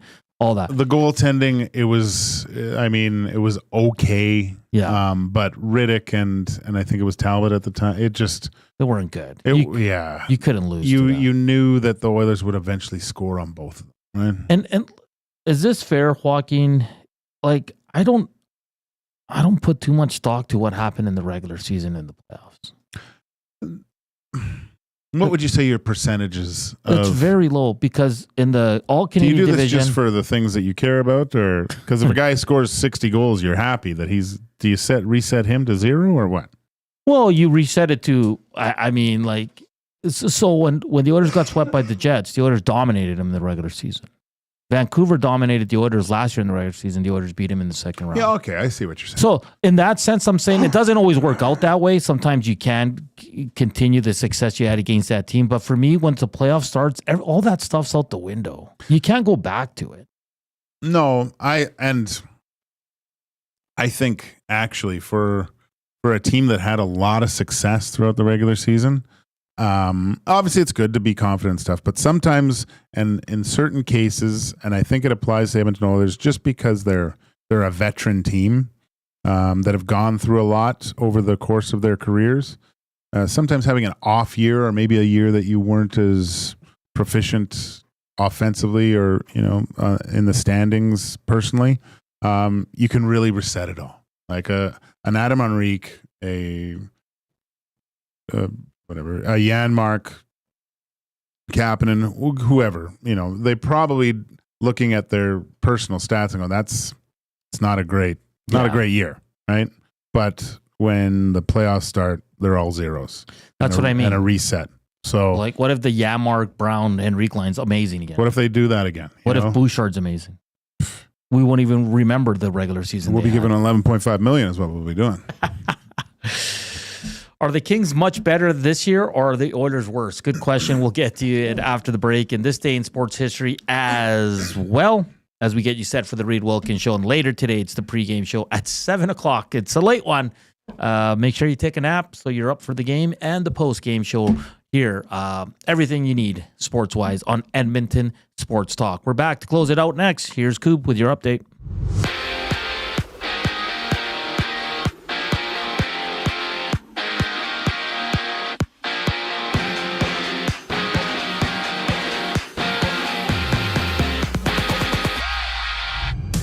Connor McDavid and Leon Draisaitl remain out for the Oilers as they take on the Stars.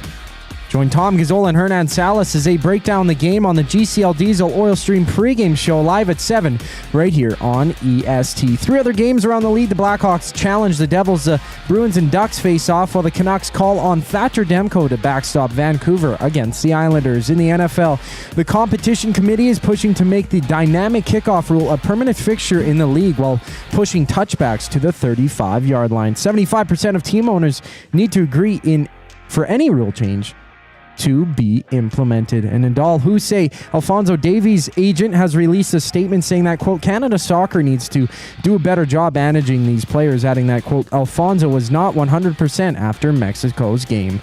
Davies ended up starting in the following game, exiting in the 12th minute due to injury against the United States. NBA action sees Toronto playing Brooklyn, the Clippers and Knicks hitting the court while Philly battles Washington. We have a quick timeout before Hernan Salas and Joaquin Gage bring you up to 3 o'clock. Reed Wilkins takes over after that. I'm Zachary Kubusch, and you're up to date.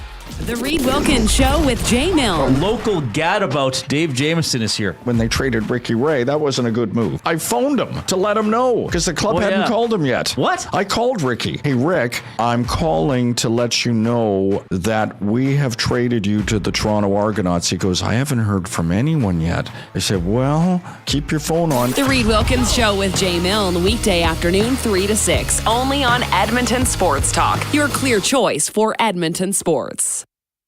Your home for live music and great performances is the River Cree Resort and Casino. Someday you'll be shedding your tears. A one-of-a-kind retrospective. It's Glass Tiger, This Island Earth, April 4th at River Cree Resort and Casino. Don't forget me when I'm gone. Get your tickets at rivercreeresort.com.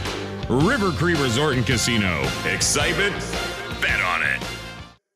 You've heard the name, but what does it mean? For over 66 years, William Huff Advertising has supplied signage from screen printing to digital to LED with design, production, and install in-house. It's a one-stop shop for all your signage needs. Edmonton owned and operated, William Huff has been trusted by the biggest companies and teams in the City of Champions and many others across the country to do the job. If you're looking for a way to get the word out about your company or event, they are the answer. Go to www.williamhuff.com. Their results speak for themselves.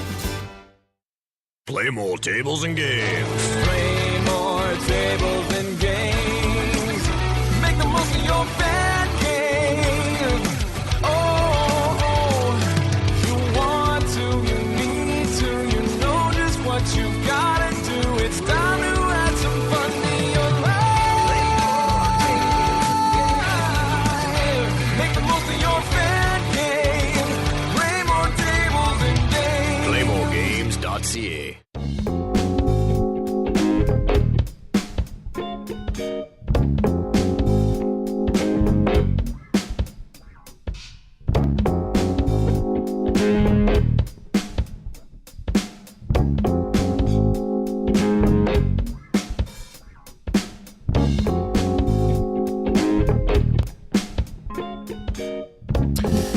.244. Welcome back to EST Afternoon. Final segment.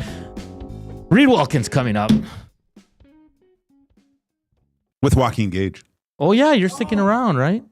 Oh, nice. Nice. Yeah.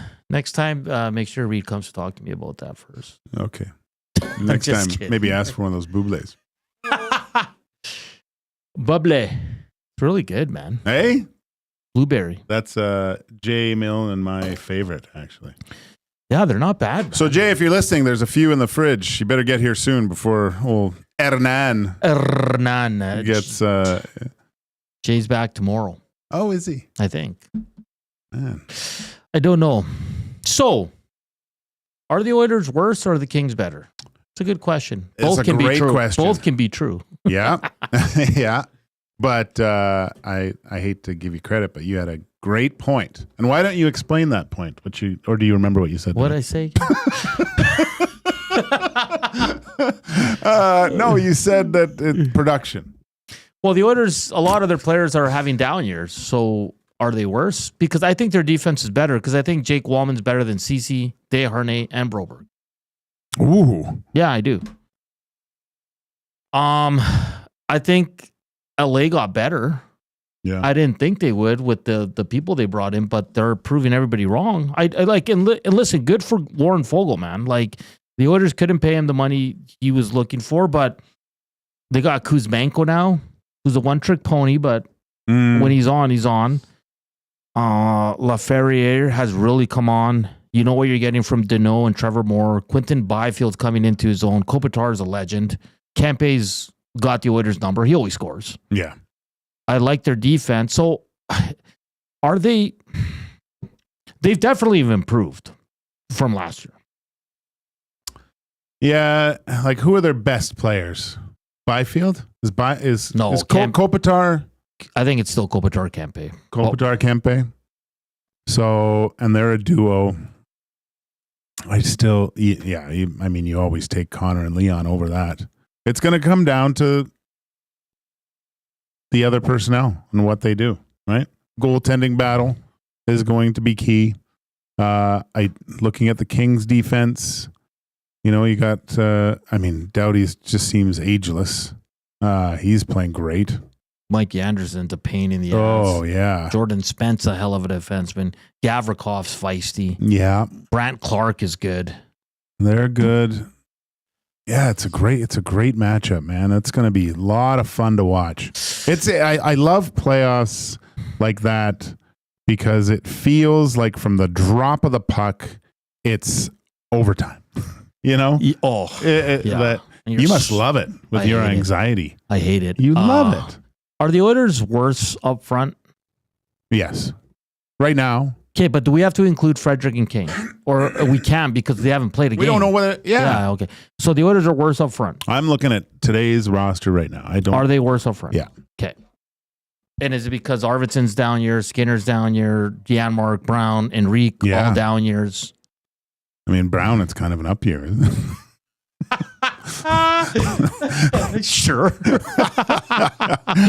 Oh man, who asked that on the Nasty Chat? Kudos to you. Thank you. Thank you for the content. I don't know how I didn't come up with that myself. But. Invoice HR Daddy. Yeah.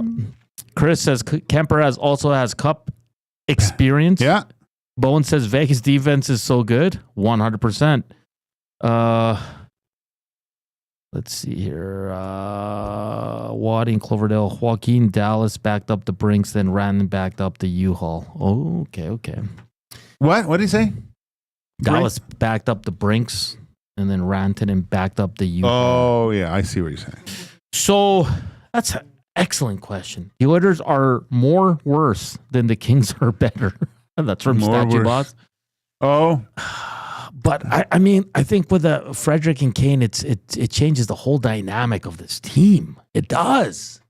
Well, positive or negative. To what extent? That's what I was going to get to, Koob. To what extent, though? Are they going to hurt them, or are they going to come in and be able to contribute right away? Physicality. What do you mean, like take penalties? Like, what if they come in and they're just... At least they're on the score sheet. They're not living up to the hype, right? Like, they can't keep up, or they're a little step behind. Well, they're going to be. Frederick, I don't... Like, it'll be a little bit easier for him, but Kane, man. Dude. That's a long time. It'll take... But I've said this before, but I think he will be able to get back up to speed a little bit more, or a little bit quicker, because of his style of play. Like, he can go out and just bang for a shift, right? That getting a few hits in, I think that'll engage him a little bit more. Yeah, they need him because he's one of the only guys that can score from distance. Yeah. Statue Boss says, aside from Draisaitl, the whole forward group is having a down year. And that's why I think LA is a little bit better right now. Because we can't count Frederick and Kane until we actually see him in game action. Yeah. I think it's very close, though. I think it's very, very close. But right now, like if we're talking today, you have to give the edge to LA. It's a good thing we're talking about LA and not the Dallas Stars. We talk. Who they play tonight? Who they play? Are they playing the Kings tonight? No, because we know they're going to play either. I know. 90% they're going to play the Kings, or a slim chance that they get the Vegas Golden Knights. So it's going to be awesome. Awesome. Gage, I do want to share a few things here. It's been a fun show. Yeah? Birthdays today. Luke Richardson. Oh, good old Luke. Michael Pekka. Oh, Peck. One of the best 1 years in Edmonton Oilers history. Well, Yeah. no, he was really bad in the regular season, but in the playoffs, he took off. Yeah, that's because he didn't do anything. Yeah. Like he basically was just partying and having a good time. Kent Simpson. Kent? Yeah. Really? I'll text him. He's a good dude, eh? I met him briefly in my first days at 1260 because he was on the Oil Kings. He was, it was great because his brother Todd played for the Flames, but I think he got traded. And on Team Canada, we were just, it was me and my buddy Ryan Savoya. We had just a little awful apartment, but Kent had Todd's place from Calgary. So he had this nice walk up where we Sorry, could go. wrong. It's another Kent Simpson who was drafted by the Chicago Blackhawks. So don't text him. Jesus. You'd probably I think it's in my phone anyway. So you'd probably be like, why are you texting me? Happy birthday. On this day, 28 years ago, Joaquin, fight night at the Joe happened between the Avalanche and Red Wings. Oh, really?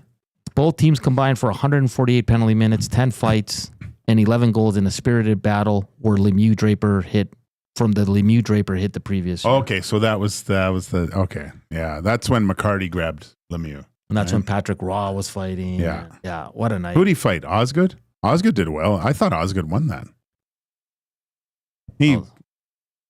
Yeah. P-Roy was leaking. He was. I was looking at pictures. Yeah. Yeah, it's pretty crazy. Also on this day, not in sports history, but just The Young and the Restless premiered 52 years ago. Wow. Today. Did you ever watch that? Victor Newman. Did you watch it? John Abbott. I was a Days of Our Lives guy. I used to watch it with my sister back when we were like in junior high. We'd get home from school and it was always on at 4. Yeah. And we'd watch it. Yeah, but I watched it in junior a little bit. Marlena, John. And when she got possessed, that was a little weird. And also on this day, the Nike Air Max 1 was released back in 1987. Really? Yeah. Wow. You've seen the Nike movie? That's a great movie. It's a good movie, eh? Yeah. It's a really good movie. Better than The Outsiders. Oh, boy. I took a lot of heat, even at home for that. It's good. It's good. Let's see here. Someone's saying, settle down, Jasmine. Is she in this? What do you got for a score tonight, buddy? Ooh. I don't know which way this game's going to go, but I'm going to say 4-3 for one team. 4-3? Yeah. Ooh. Hey, Ottinger doesn't play that well against the Oilers. Keep that in mind. Ottinger, no. So he's due? I think he's Is that what due. you're saying? What are you thinking, boss? Yeah, unfortunately, I think the Dallas Stars take this one. Okay, that's fair. I mean, it's not a horrible take. It's a great take. I think we're looking at 4-1 Dallas with an empty netter. Okay, fair enough. Just 8 away. We have a minute left. 8 away from 100. Let's get there. Norman a combine. Victor doesn't look a day over 70. Victor Newman. He doesn't. Oh, Jasmine says, I called Pekka a snack. Oh. Oh, okay. Why? Yeah. Elaborate. Oh, she liked Pekka? Is that what it means? Oh, okay. Yeah, I like Michael Pekka in the playoffs in 06. He was awesome. Yeah. Is he a good-looking guy? I guess Jasmine. Yeah. Final tally on the votes. Who should the Oilers want to play in the first round? 70% for the LA Kings. I just made it 69. Nice. Oh, and then Brett says, boys, I made my 18-year-old daughter watch Cocktail with Tom Cruise because it was such a fun and exciting movie. Really? Cocktail's awesome. It's depressing, isn't it? Elizabeth Shue. I know. Why is it depressing? Well, who's the old guy? The old guy. Oh, his life just crumbles at the end, right? Oh, yeah. It's tough. I love that guy. He's the guy in Along Came Polly. Yeah. Oh, shoot. Whatever. Jasmine says, because he was good looking. Oh, okay. Oh, yeah. He's old. Hernan is such a boomer from Big Uke. I don't even know what that means. A boomer? A baby boomer? Like from It means the you're baby old. boomer time, yeah. But you're not a boomer, though. No, you're not parents from are that boomers. generation. Yeah. If you haven't watched Outsiders, make sure you do. It's a great movie. Or just read the book because it's way better than the movie. There's multiple books, actually, aren't there? Yeah, well, Rumblefish is the next one. What's the other one after that? Something about it like after that or, you know, the 13 aftermath. straight days, boys. 100 thumbs up. Let's go. All right, we got to get out of here. Reed Wilkins is coming up from 3 to 6. He'll be joined by Joaquin Gage. GCL Oil Stream pregame show with Tommy G.